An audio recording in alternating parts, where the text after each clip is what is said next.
السلام علیکم ورحمۃ اللہ وبرکاتہ۔ درود شریف پڑھ لیجیے۔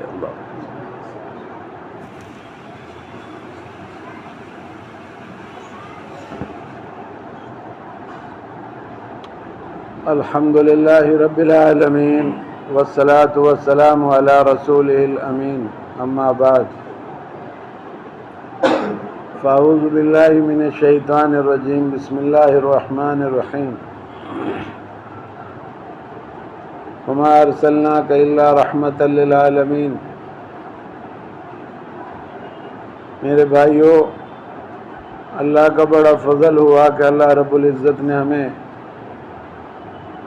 انسان بنایا اور اللہ نے ایمان کی توفیق عطا فرمائی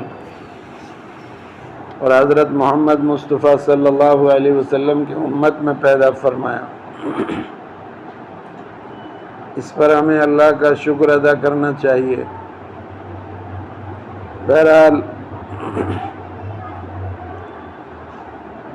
اللہ کے رسول صلی اللہ علیہ وسلم نے ارشاد فرمایا، اگر کسی آدمی کے اندر 3 باتیں پائی جائیں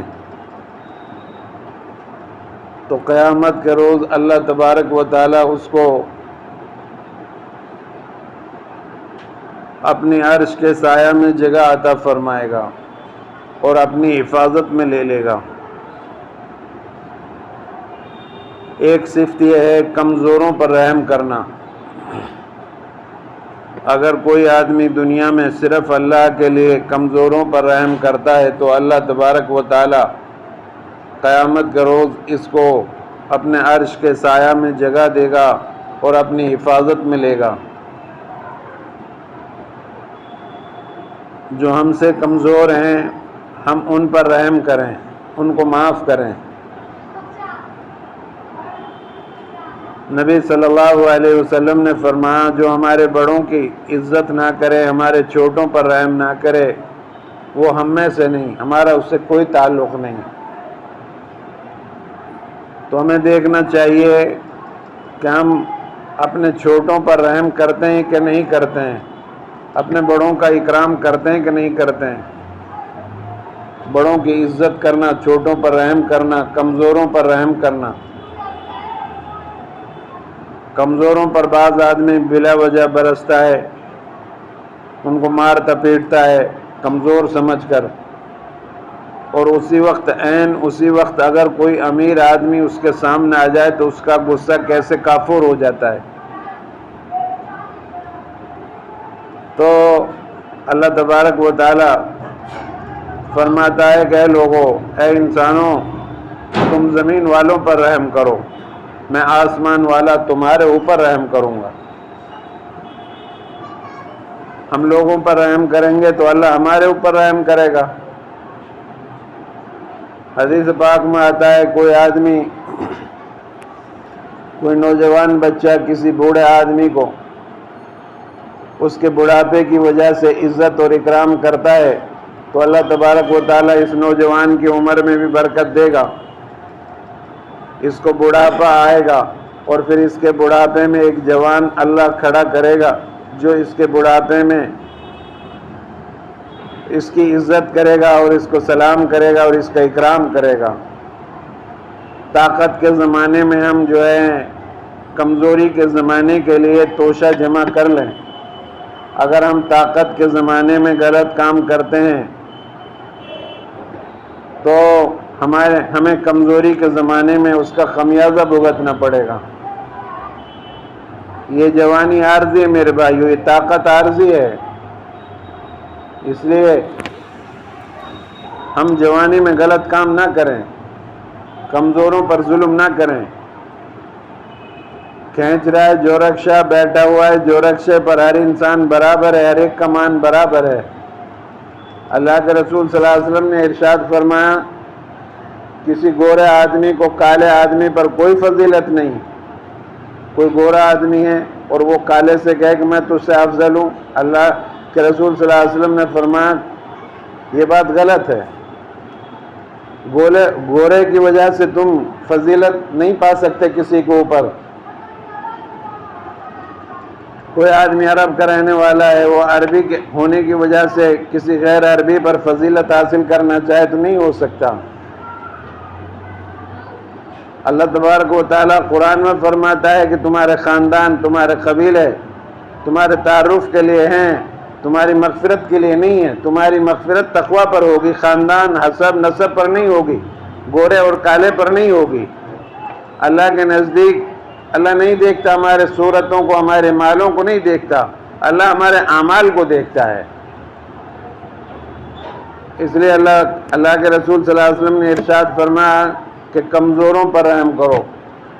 کتنے لوگوں کو ہم نے دیکھا جوانی میں لوگوں پر ظلم کرتے تھے، اور ایک دم بڑھاپا آیا تو کوئی ان کو پوچھنے والا نہیں، کسی کو فالج پڑا ہوا ہے اور کسی کو کچھ پریشانی ہے، کسی کو کچھ پریشانی ہے، آج ان کا کوئی پرسان حال نہیں ہے۔ اس لیے بندے ہو، بندے بن کر رہو۔ اکڑ کر چلو گے تو خدا جیسی، پہاڑوں جیسی طاقت تمہاری نہیں بن سکتی۔ انسان ہو، انسان کے طرز پر رہنا چاہیے۔ اللہ تبارک و تعالیٰ اس طرح ہمیں حکم دیتا ہے قرآن میں، اگر تم گھمنڈ کر کے ایسا بننا چاہو کہ جیسے ہم پہاڑ ہیں، اتنے اونچے اونچے قد و قامت ہو جائیں ہمارے، اتنی پہاڑ جیسی طاقت ہو جائے، تو نہیں ہو سکتی۔ انسان کو اللہ نے مٹی سے پیدا کیا ہے، تو ہمیں اپنی حقیقت پر غور کرنا چاہیے، اور اپنے پڑوس میں جو کمزور لوگ ہیں ان پر ظلم نہ کریں۔ اپنے دائیں بائیں آگے پیچھے جو لوگ بھی ہم سے کمزور ہیں ہم ان پر ظلم نہ کریں، لوگوں کی مدد کریں، کمزوروں کی۔ کوئی آدمی ضرورت مند ہے، کمزور ہے، تو اس کی مدد کی جائے اگر آپ اس کی کر سکتے ہو مدد، نہیں تو کنارہ کش کر لو۔ بہرحال اللہ کے رسول صلی اللہ علیہ وسلم نے فرمایا کمزوروں پر رحم کرنا۔ دوسرا صفت یہ ہے کہ اپنے ماں باپ کی فرما برداری کرنا۔ اکثر نوجوان بچے جوانی میں اپنے ماں باپ سے روگردانی کرتے ہیں اور ماں باپ کی طرف توجہ نہیں دیتے، تو اللہ کے رسول صلی اللہ علیہ وسلم نے ارشاد فرمایا ہلاک ہو وہ شخص جس کے سامنے اس کے ماں باپ میں سے کوئی ایک بڑھاپے کو پائے اور اس کا بیٹا یا اس کی اولاد ان کے ساتھ اچھا سلوک کر کے ان کو راضی نہ کرے، تو یہ بہت بڑی غفلت کی بات ہے کہ اپنے بوڑھے ماں باپ کے ساتھ برا سلوک کیا جائے گھر کے اندر۔ بچپن میں جس طرح انہوں نے ہمارے اوپر مہربانی کی، ہماری پرورش کی، ہمیں چاہیے اب ان کا بڑھاپے کا زمانہ ہے تو ہمیں اب جوانی کے زمانے میں ان کا خیال رکھنا چاہیے، ان کی خدمت کرنی چاہیے۔ اللہ کے رسول صلی اللہ علیہ وسلم نے ارشاد فرمایا ماں کے قدموں کے نیچے جنت ہے، باپ جنت کا دروازہ ہے، اور فرمایا ماں باپ راضی ہیں تو اللہ راضی ہے، ماں باپ ناراض ہیں تو اللہ بھی ناراض ہے۔ جن کے ماں باپ ناراض ہیں جن لوگوں سے، نہ ان کا حج قبول ہوتا ہے، نہ ان کی نماز، نہ ان کا صدقہ، نہ ان کا خیرات، نہ ان کے روزے، کوئی چیز ان کی قبول نہیں ہوتی۔ پہلے وہ اپنے ماں باپ کو راضی کر لیں، اس کے بعد اللہ ان سے راضی ہوگا، پھر ان کے نیک اعمال قبول کیے جائیں گے۔ اپنے ماں باپ کے لیے ہمیشہ دعا کرتے رہا کرو، وَقُلْ رَبِّ ارْحَمْهُمَا كَمَا رَبَّيَانِي صَغِيرًا، اے اللہ جس طرح بچپن میں انہوں نے ہمارے اوپر رحم کیا تو بھی ان کے اوپر مہربانی اور رحم فرما، مہربانی فرما۔ کوئی آدمی اپنی ماں کے انتقال کے بعد 80 سال تک بیت اللہ کا نفلی طواف کر کر کے اپنی ماں کو ثواب بخشنا چاہے تو اس ماں کا وہ جو ہے ایک اس آہ کا حق ادا نہیں کر سکتا جو اس کی ولادت کے وقت ماں کو ہوئی تھی۔ 80 سال تک اگر کوئی نفلی طواف کر کے ماں کو ثواب بخشتا ہے تب بھی اس ماں کا ایک آہ کا حق ادا نہیں کر سکتا۔ اللہ کے رسول صلی اللہ علیہ وسلم نے ارشاد فرمایا کاش میری ماں زندہ ہوتی تو میں تمہیں بتاتا کہ اپنے ماں باپ کے ساتھ کیسا سلوک کیا جاتا ہے، اور فرمایا کاش میری ماں زندہ ہوتی اور میں عشاء کی نماز پڑھ رہا ہوتا، جو بہت گراں ہوتی ہے عشاء کی نماز، نیند آتی ہے عشاء میں۔ صبح سے شام تک آدمی کام کرتا ہے تو عشاء کی نماز میں بہت نیند آتی تھی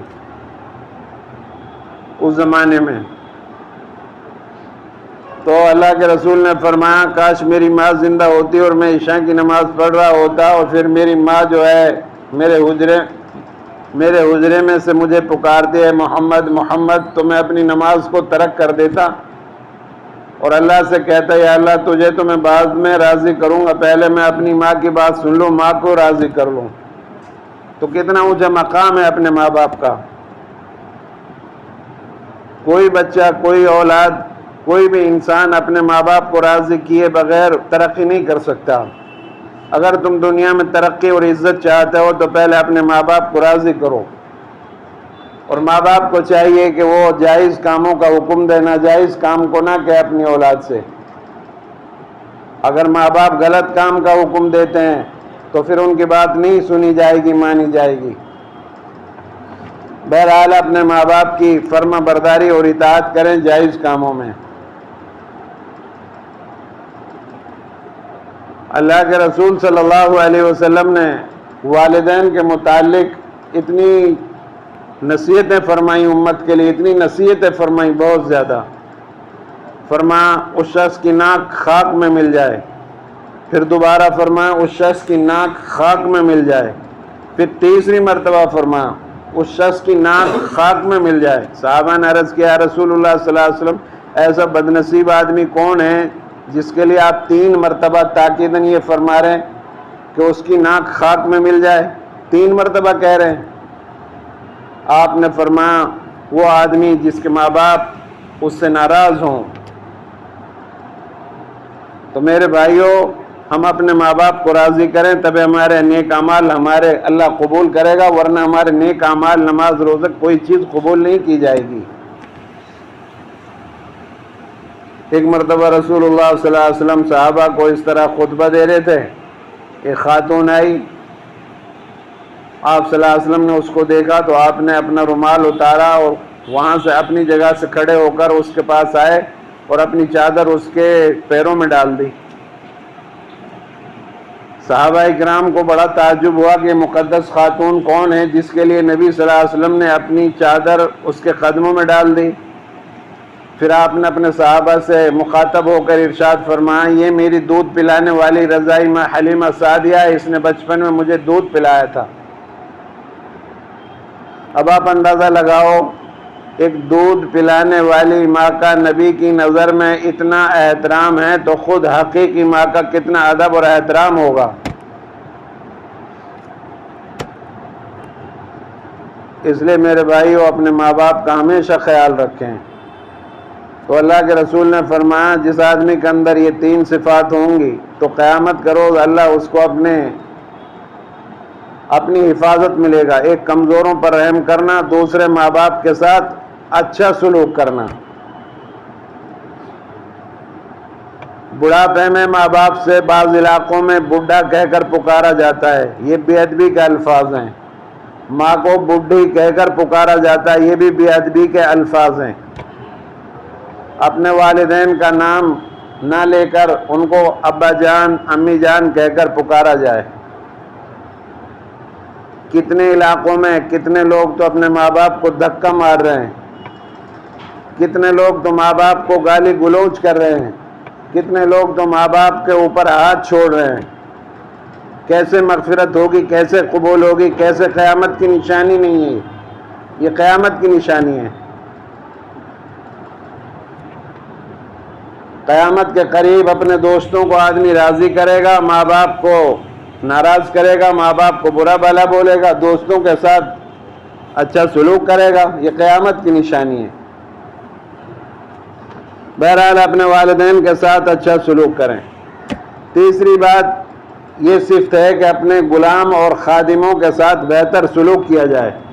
اللہ نے آپ کو امیر بنایا، مالدار بنایا، تو آپ کے پاس 2-4 خادم ہیں یا ملازمین کام کرتے ہیں، تو اب آپ کی ذمہ داری ہے کہ آپ تہوار کے موقع پر وقتاً فوقتاً ان کی مدد کرتے رہا کریں. جب آپ اپنے ملازموں کو خوش رکھو گے تو آپ کا کاروبار چمکے گا، اور جب آپ ملازمین کو خوش نہیں رکھو گے، کبھی ان کو چائے پلانے کی آپ کو توفیق نہیں ہوگی، کبھی کھانا کھلانے کی توفیق نہیں ہوگی، تو یہ ملازم آپ سے دل میں حسد اور بغض اور عداوت رکھیں گے، اور آپ کا کاروبار کو یہ لوگ بٹھا دیں گے.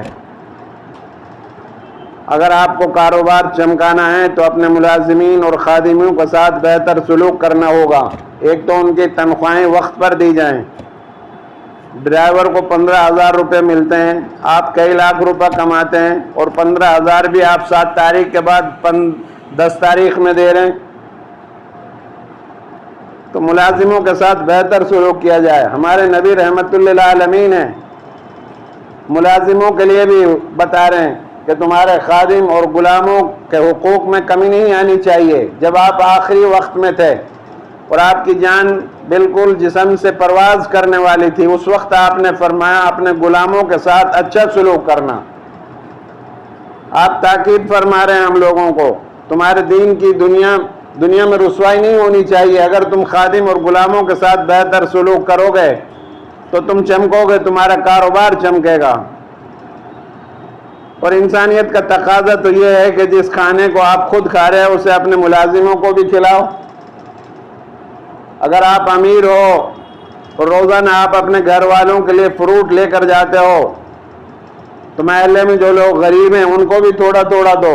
اگر تم اتنا نہیں دے سکتے تو چھپا کر لے کر جاؤ اپنے گھر کے اندر، اور اندر ہی اندر کھاؤ ان کو، ورنہ دل آزاری ہوگی. اسلام نہیں چاہتا کہ ایک آدمی امیر بنا بیٹھا رہے، ٹھاٹ باٹ سے رہے اور دولت پر سانپ بن کر بیٹھا رہے، غریبوں کو نہ دے. اسلام چاہتا ہے کہ اس دولت میں دوسروں کا، غریبوں کا بھی حق ہے.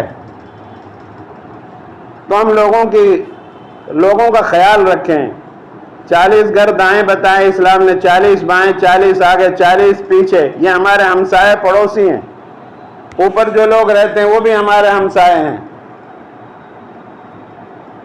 اگر ہمارے پڑوسی ہماری شرارتوں سے محفوظ نہیں تو قیامت کا روز ہم جو ہے جنت کی خوشبو بھی نہیں سونگھ پائیں گے.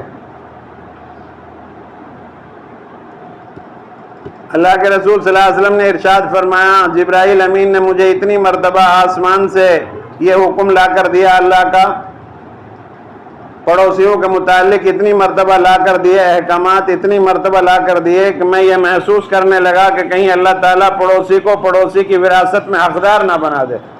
آج ہمارے تعلق پڑوسیوں سے خراب، پڑوسیوں سے ہماری لڑائی ہے.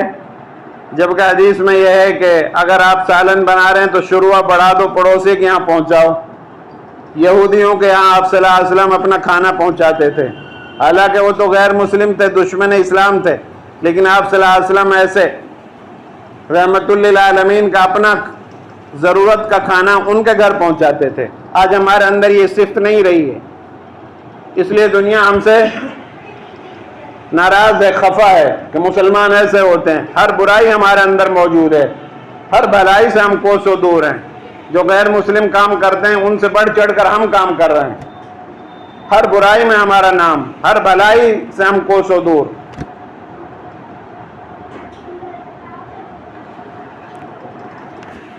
خوب سمجھایا گیا ہے کہ بھئی صفائی کا خیال رکھنا عید کے موقع پر، لیکن ابھی تک ہمارا علاقے کے اندر بو اور سڑان اور بو آ رہی ہے. کسی نے جانور کے فضولات کسی گاڑی کی پارکنگ کے گاڑی کے نیچے پھینک دیے، کسی نے جمنا کی طرف پھینک دیے، کسی نے سڑک کے کنارے پر لا کر پھینکے. اللہ کے رسول صلی اللہ علیہ وسلم نے ارشاد فرمایا، جو راستوں میں کوڑا کرکٹ ڈالے اس پر لعنت ہو. ہم لعنت کے مستحق بن رہے ہیں.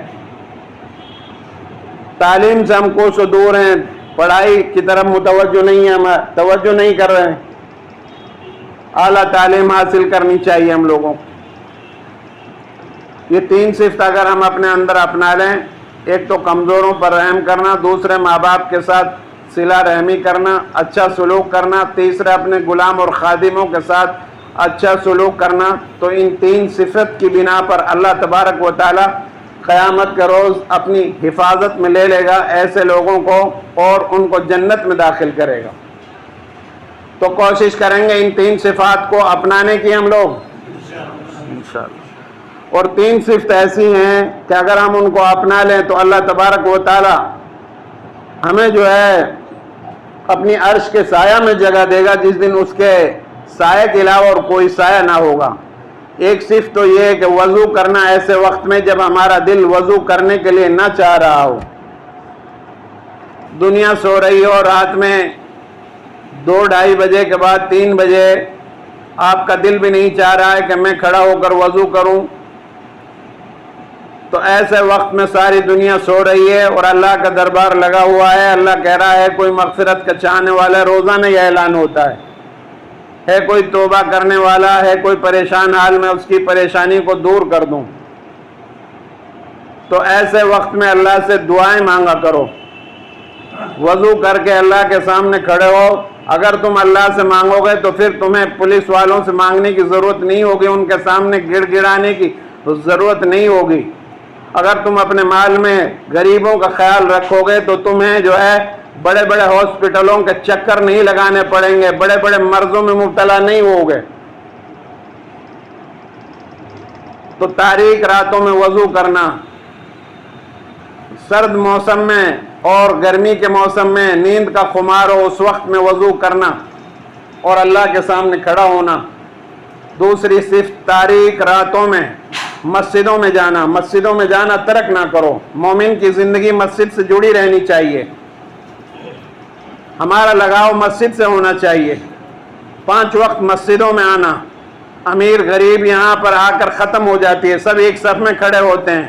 اور مذہبوں میں کچھ ہوتا ہوگا کہ یہ اس کے عبادت خانے میں نہیں جائیں گے، وہ اس کے عبادت خانے میں نہیں جائیں گے۔ ہمارے یہاں غیر مسلم بھی آ سکتے ہیں، مسجد سب لوگوں کے لیے کھلی ہوئی ہیں، اور مسجد میں بھلائی کا حکم دیا جاتا ہے، برائیوں سے روکا جاتا ہے، تربیتی بات ہوتی ہیں، اللہ کا حکم، اللہ کے عبادت کرنے کا حکم دیا جاتا ہے، برائیوں سے انسان کو روکا جاتا ہے، انسان کو سبق دیا جاتا ہے انسانیت کا۔